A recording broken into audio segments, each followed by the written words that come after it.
రామాయణంలో దాగిన రహస్యాలు మీకు తెలుసా? వాటి గురించి ఆలోచించారా? మనం కలిసి తెలుసుకుందాం. 1.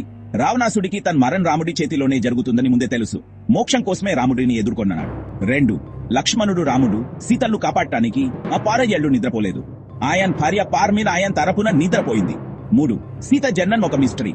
జనకుడికి మొక్కక్కలా దొరికింది లేదా రావణాసుడిని చపించిన వేదవతి అవుతే అని కూడా చెప్తారు. 4.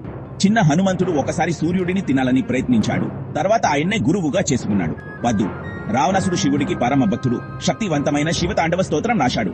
6. ఆదిశేషుడి అవతారమైన లక్ష్మణుడు ఒక మాట తప్పడం వల్ల తప్పనిసరి మరణాన్ని ఎదుర్కొన్నాడు. 7. నంది చాపం వల్ల రావణాసుడు కోతుల చేతిలో నాశనం అవుతాడని చెప్పబడింది. అదే హనుమంతుడి దాడికి దారి తీసింది. 8. రామ్ అంటే ఆనందాన్ని కలిగించేవాడు. రామచంద్ర అంటే చంద్రుడిలా ఆనందాన్ని ఇచ్చేవాడు. 9.